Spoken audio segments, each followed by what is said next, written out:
তো আমাদের এই তরুণ প্রজন্মের একটা কর্মসমস্যা জানেন কি, সেটা হলো FOLO, fear of losing out.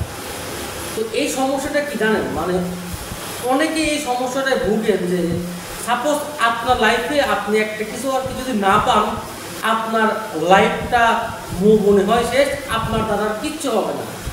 এই যে সমস্যাটা, এটা কিন্তু আমাদের অনেকের ভেতরেই আছে।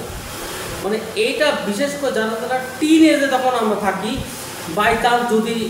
বাই চান্স সাপোজ আপনার ইচ্ছা আছে যে আপনি সরকারি কোনো ভার্সিটিতে আপনি মানে অ্যাডমিশন নেবেন, বাই চান্স যদি না হয়, আমাদের মধ্যে অনেকে আমরা হতাশ হয়ে পড়ি। কেন হতাশ হই? যে আমার লাইফে আর কিছু হবে না। কিন্তু হয়তো বা এটাও হইতে পারে যে আপনার জন্য এটাতে ভালো কিছু আর কি অপেক্ষা কিন্তু করতেও পারে। টু বি ভেরি ফ্র্যাঙ্ক, আমার যে ফ্রেন্ডটা ছিল, যে ফ্রেন্ডটা আমার ক্লাসের আর কি ফার্স্ট বয় ছিল, ঠিক আছে, তার এখন মানে কারেন্ট যেটা মেবি আর্নিং যেটা মেবি 1 লাখ হবে।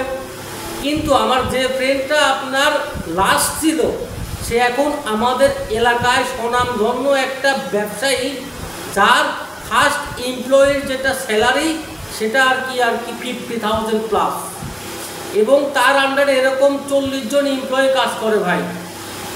তো জীবন থেকে একটা কিছু না পাওয়া মানেই সব কিছু কিন্তু হারায় ফেলা না, আপনাদের জীবনটা এখনো শুরুই হয়নি। আর সবচেয়ে যেটা বড় একটা কথা জানেন কি, কোনো কিছুতেই ভাই থেমে থাকা যাবে না।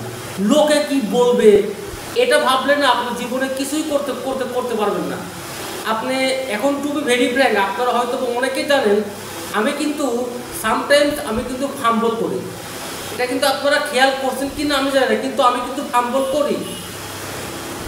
কিন্তু আল্লাহ তাআলার অশেষ রহমতে আমি কিন্তু অনেক ভালো জায়গায় গিয়ে আমি কিন্তু কথা বলে যাচ্ছি, এবং আমার কথাগুলো সেইভাবেই কিন্তু তারা ভ্যালু দেয়। তো মানে জীবনে হতাশ হওয়ার কিচ্ছু নাই, আপনার জন্য আরও ভালো কিছু অপেক্ষা করতেও পারে। মানে দেখেন, আমি কিন্তু আমার এই প্রতিবন্ধকতা নিয়েও কিন্তু আমি আল্লাহর রহমতে আল্লাহর কাছে আমি খুশি যে আমি এত দূর আসছি। জীবনে একটা কিছু না পাওয়া না থাকা মানেই কিন্তু জীবনটা শেষ হয়ে যাওয়া না। ইভেন ধরেন ভাই, এরকম অনেক মানুষ আছে, ঠিক আছে, যারা অনেক ভালো করে কিন্তু কথা বলতে পারে, কিন্তু তারা সেটা প্রপারভাবে কাজে লাগায় না।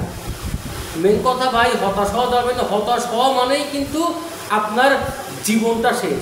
আপনি যেখানে ফেল করবেন সেখান থেকেই ভাই আপনাকে উঠে দাঁড়াইতে হবে। এটাই সবচাইতে বাস্তব কথা আর কি। যদি আপনি উঠে দাঁড়াতে না পারেন তাহলে ভাই আপনার লাইফ আসলেই শেষ। আপনি যদি ভাই একবার চান করে, আপনাকে সেখান থেকে উঠে দাঁড়াইতে হবে ভাই। একটা কিছু না পাইলেই আপনার জীবনটা শেষ হয়ে যাবে না। এইটা তো মাত্র শুরু। তো ভালো থাকবেন। আসসালামু আলাইকুম।